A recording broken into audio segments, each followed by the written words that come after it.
시편 32편입니다. 시편 32편은 대표적인 참회의 시로 구별이 됩니다. 동시에 용서에 대한 감사 내용이 나오고 있어서 감사시로도 볼 수 있는 그런 시편입니다. 시는 두 부분으로 구별이 됩니다. 1편에서부터 우리 5편까지, 1절에서부터 5절까지, 그리고 6절에서부터 11절까지 이렇게 두 부분으로 크게 구별이 됩니다. 먼저 1절이 이렇게 시작합니다. 죄를 용서받고 잘못을 용서받은 사람은 행복한 사람입니다. 마태복음의 팔복의 말씀과 비슷한 형식이죠. 시편 1편과도 비슷합니다. 이렇게 행복한 사람입니다. 복이 있는 사람은 이제 이런 표현으로 행복한 사람이 어떤 사람인지를 이야기하고 있습니다. 죄를 용서받고 잘못을 용서받은 사람, 그 사람이 복이 있는 사람이다, 행복한 사람이다 라는 거예요. 2절에서 이렇게 보충 설명을 합니다. 여호와께서 더 이상 죄를 묻지 않는 사람과 그 마음에 거짓이 없는 사람은 행복한 사람입니다. 죄를 용서받고 잘못을 용서받아서 더 이상 여호와께 죄를 묻지 않는 사람, 주님께 다 내어놓고 잘못을 고백함으로써 거짓이 없는 사람인 것이죠. 이 사람이야말로 실로 행복한 사람, 복된 사람이다 라는 것입니다. 여러분, 하나님은 속일 수도 속이지도 못하는 분입니다. 지혜로운 사람은 이걸 알고 인정해서 하나님 앞에 먼저 다 내어놓죠.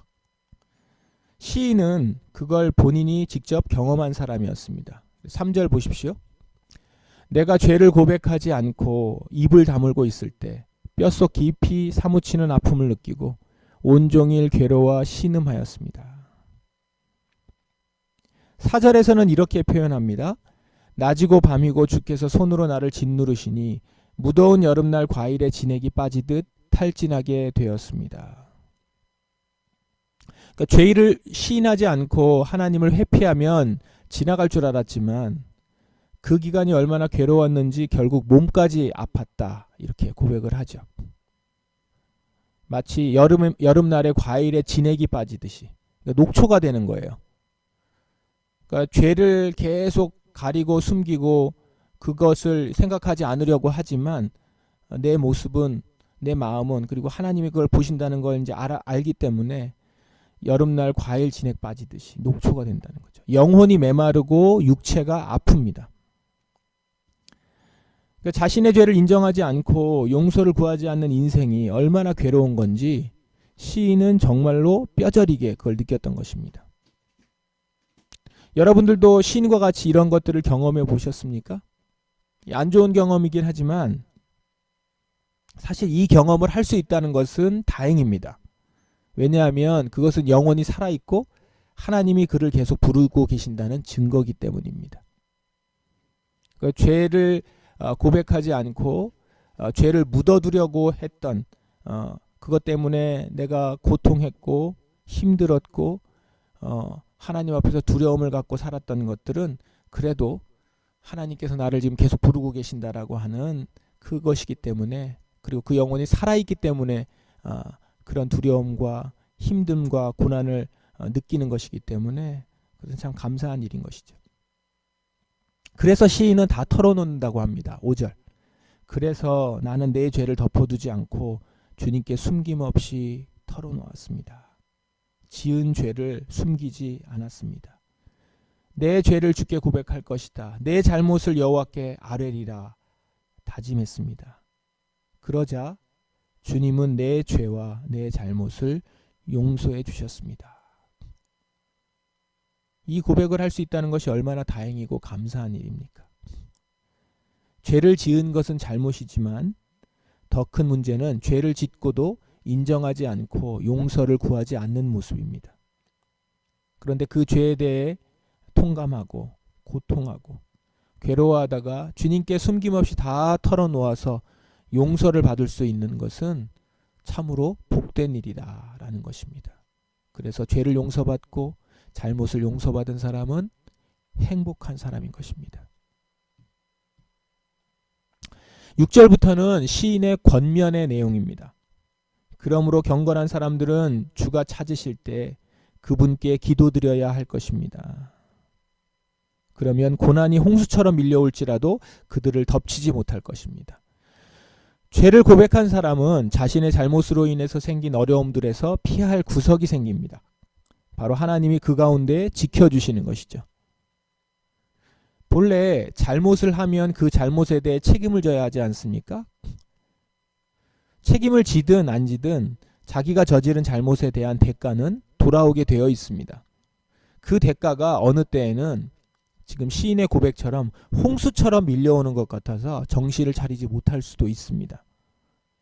죄 때문에 일어난 일들이죠. 그런데 죄 용서를 구한 사람은 하나님이 그를 용서해 주시고 그 죄로 인해 생길 수 있는 일들을 막아주신다라는 것입니다. 그래서 이렇게 고백하는 거죠. 주님은 내 숨을 곳입니다. 주께서 어려움으로부터 나를 지켜주시니 내 마음이 구원의 노래로 주님을 찬양합니다. 주님이 피난처, 숨을 곳이라 느끼게 되고 그래서 구원의 노래로 찬양이 나오기까지 하는 겁니다. 주님께 용서를 구했고 용서해 주셨고 그러니 주님께 피할 수 있는 거 아닙니까? 이게 얼마나 감사한 일입니까? 이게 웬 은혜입니까? 용서받는 것으로도 감사한데 어려움으로부터 나를 지켜주신다. 그래서 주님의 한없는 자비에 감사 찬양을 올려드리는 것이죠. 이것은요, 진정으로 죄에 대한 뼈저린 잘못을 느끼고 그 가운데 용서를 구한 사람만이 느낄 수 있는 감격입니다. 내가 벌을 받아서 마땅한데 거기서부터 나를 구해주신다? 이게 당연하다 그렇게 말할 수 없죠. 은혜인 겁니다. 은혜. 그러니까 죄 용서를 구했으니 하나님이 자동으로 나를 용서해 주시고 그래서 나는 죄 없음 끝. 이런 게 아니라는 거죠. 이렇게 말하는 사람이 있다면 그 사람은 정말 자신의 죄를 하나님 앞에서 시인한 사람이 아닙니다. 그냥 하나님을 이용하는 거죠. 근데 정말 내가 벌을 받아 마땅한 죄인인데 내가 용서를 구했을 때 나를 용서해 주신다. 그것은 은혜인 것이죠.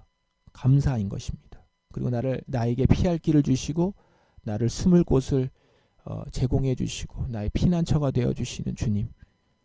그 앞에서의 은혜에 감격하고 감사하는 것입니다. 이것을 경험한 시인은 이제 확신에 차서 하나님의 용서를 사람들에게 전합니다. 8절 주님께서 말씀하십니다. 내가 너희를 가르치고 너희들이 가야 할 길을 보여줄 것이다. 내가 너를 이끌어주면 어디로 가든지 지켜줄 것이다. 10절 악한 자들에게 많은 불행들이 닥치지만 주님을 의지하는 자에게는 주님의 한결같은 사랑이 넘칠 것이다. 주님을 의지한다는 것은 바로 나의 죄를 용서받고 그분이 나를 용서해 주시고 구원해 주실 분임을 인정하고 고백하는 모습을 말합니다. 그리고 그렇게 행하는 사람은 하나님께 의롭다함을 인정받습니다. 그래서 시인은 이렇게 외치는 겁니다. 의롭게 사는 사람들이여 여호와를 즐거워하고 감사하십시오. 마음이 정직한 사람들이여 기뻐하며 노래하십시오. 여기서 의롭게 사는 사람은 나는 항상 오라, 의로와 이런 게 아니고요. 죄를 용서받고 주님께 더 이상 내어놓을 고백할 그런 죄가 없는 자, 하나님께서 다시 죄를 묻지 않는 자, 그런 사람이죠. 그래서 마음이 정직한 겁니다. 다 내어놓았기 때문에. 그래서 죄 고백하고 죄를 용서받은 사람, 의롭게 사는 사람, 마음이 정직한 사람, 여호와를 즐거워하고 감사하십시오. 기뻐하며 노래하십시오. 그리고 여러분 33편을 보시면 33편도 똑같이 시작하죠. 의롭게 사는 사람들이여 즐겁게 여호와를 노래하십시오. 정직한 사람들은 마땅히 그를 찬양해야 됩니다. 찬양해야 합니다. 이렇게 쭉 시작하면서 이제 그 뒤에 내용이 그것이 연결해서 쭉 내용이 나오거든요.